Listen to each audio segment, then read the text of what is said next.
Hey guys, so we all know what it's like to get outplayed. You're feeling good, you got a few kills, and then someone comes in and makes you look like a bot. The entire fight, you're one step behind, and you can't match their pace.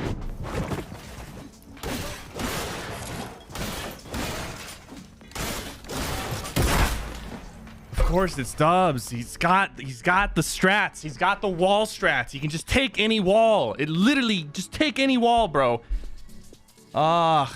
It's not even the same game. Like we're playing different games. Sound familiar? Well, it's something we've all experienced, so don't worry, you're not alone here. Being able to beat good players might seem impossible, but if you can recognize their techniques and know how to take them on, it's not that hard. Today, we're going to explain what you can do to fight against better players, and some tips on how to counter their moves. If you are the sweat in this scenario, then maybe you could use these tips to improve too. So don't go anywhere. Before we dive into it, we'd like to make a small announcement. We're adding a ton of new features to Pro Guides, which include 1. Exclusive guide videos for our Pro members every single day. 2. Pro Pass now grants access to all games, such as League of Legends, Smash Brothers, CSGO, and Overwatch. More free coaching passes and points for InstaPro if you're a Pro member. So head on over to Pro Guides by clicking the link in the description below. Alright, so now that we're done with that, let's get to the fun stuff. Alright, so the reason we wanted to mention this first is that it's so common these days. Most sweats are trying to intimidate you and put you on the defensive right away. They do this by acting extremely aggressive, and that's what you should try to capitalize on. For example, let's take this scenario first. You're boxed up during endgame, and a player stops you from far away. They start taking shots and move in. This is a prevalent scenario that you'll encounter with tryhards. What can you do to win this fight? So you can already tell who's on the offensive here. In the box, you're the one trying to hold your ground while someone is trying to get in. At first, try to take some shots at them and apply as much pressure as possible. That'll make the player think that you're perfect and also make them a lot less confident when trying to push you. If they reach your box, then it's even better for you. Trust me, it might seem like you're at a disadvantage, but you're the one with the upper hand. They can't predict what you'll do next, so it's really easy to catch them off guard. Okay, so first of all, never go for the standard window edit. The player is always expecting you to go for that, and they have the upper hand 100% of the time. Because it's faster for them to pull out their shotgun than it is for you to pull it out after editing, so don't go for that mistake. Instead, let's see how Martaz handles it. Martaz is one of, if not the best box players in Fortnite pubs. Overall, he's good at making good players look like bots. He's so good at using the enemy's aggression to his advantage. This clip clearly outlines that, so let's take a look. So he sees someone coming to his builds and starts by turbo building his wall. This is an excellent way to see how the other player is acting. As you can see, the enemy begins off super aggressive by heavy sniping the wall, which Martaz quickly counters by just replacing it. Then he goes for this wall edit. Pay close attention to his body movement and positioning. That's important because it cuts down your chances of getting shot at. Martaz then places a trap and boxes the player in. Even though he goes for what is usually a pretty risky edit, the player who's getting trapped is trying to escape and isn't focused on shooting him, so he capitalizes on that. Once the trap goes off, it's merely a matter of going for an easy edit and getting the shot off. At that point, the enemy was utterly distracted, which led to a quick finish. Okay, can I take a second to point out how insane Martaz is? Take a look at this clip right here.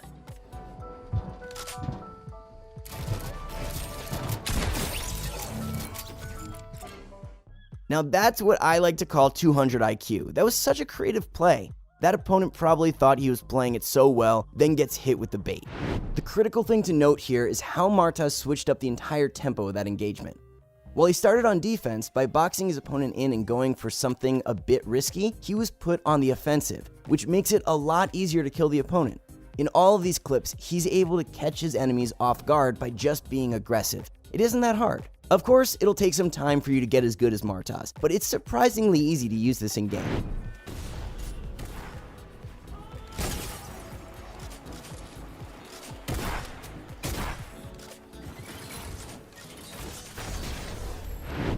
Now, here's something that you can't do in fights. Spend too much time healing. If you're always trying to get a big pot off, the enemy will keep pressuring you. Instead, stay aggressive because it's worth the risk. Besides, if you're playing a sweat, it's not like you'll have the time to get the heal off. You could even go for a bait heal. Act like you're healing and go for a quick shot or edit when they try to break in. The next thing we've got is low ground shots. I can't stress this enough. The low ground is insanely good. Any hyper-aggressive player will automatically assume that since they have the high ground, they have the advantage. This couldn't be farther from the truth, and it's that confidence that makes it easy to handle them. If you're in a scenario where the enemy has the high ground, bait them into thinking that they have a free shot. They'll almost always go for an overpeek and expose their head way too much, which gives you a free shot. It makes sense. If you're the one moving around and jumping, it's going to be tough for them to get a big shot off. They, on the other hand, are exposing their head. If you can get that shot off, the fight is yours to take. After that, you'll probably notice how much more cautiously they're playing. That means that you've become the offender. That's why you need to become an aggressive player and pressure them. The next tip we have on countering is SMG spammers. Getting W keyed is frustrating. It doesn't take any skill, but seems to work so well. There are lots of ways of handling it, but most people still aren't using them. The first method we have is the quick shot. When someone is spamming your wall, they're always expecting you to just turbo build. For the majority of people, that's their only option. But what lots of pro players have been picking up is the quick shot. So what do we mean by this? If someone is shooting your wall, they're not going to be able to replace it, which means that once the wall gets destroyed, there's a small window frame where you can get a shot off whilst replacing the wall. This strategy is so good because it's super unpredictable and minimizes the chance that you take damage. The damage you give by a shotgun shot to the head is way greater than the SMG, AR, or pickaxe that they could possibly get in while you go for it, so you'll always be the winner of the trade. Even though you might have known about this for a while, it's still not very common in this game, so start using it. In fact, we've got another trick that could be even better. Shout out to Martaz for discovering this. Instead of trying to use your shotgun, preemptively fire back with an AR, SMG, or something that can destroy builds and do lots of headshot damage. Right before the wall gets destroyed, lock onto their head and start shooting. The other player probably won't be aiming straight at your head or be expecting you to fire back, so you have some free headshots to get before they can even shoot you back. Most of the time, they'll end up panicking and you can push them. Seriously, this strategy is almost uncounterable. The next thing we've got is also really consistent and will pretty much always result in you having high ground and not taking any damage, but it depends on stable timing. As soon as they destroy your wall, replace it and immediately start building up. They won't have time to take down both your wall and the ramp they'll be walking on, which means that you'll be able to build out quickly. From there, it's a pretty easy fight. You've got the high ground, so play it as if you would any other fight. Don't overpeak as we mentioned earlier. It's also important to note that if you're using this, make sure that your builds are well supported so they don't just shoot them out. Lastly, we've got how to counter overbuilders. Especially in the current meta, everyone is trying to be the next FaZe Sway and use their crazy 90s in game. They don't even care about shooting you. The high ground is all that matters to them.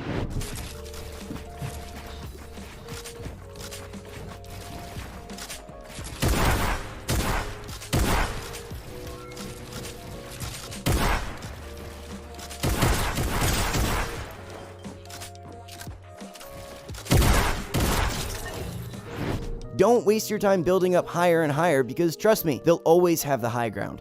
Instead, try dropping down and breaking it. They probably won't realize it and you'll get the easiest kill ever. If you can do it quietly and discreetly, they probably won't hear you, and so what if they do? Then they'll have to spend their materials trying to get down, which allows you to build up and take away high ground, which is the only thing that they know how to play on. While this strategy does work well in solos, it works even better in duos. Just tell your partner to get into a build fight with that player, and while they're building, break it down. For some reason, people have stopped doing this recently, but it's such a reliable strat. Low risk, high reward, baby, that's what it's all about.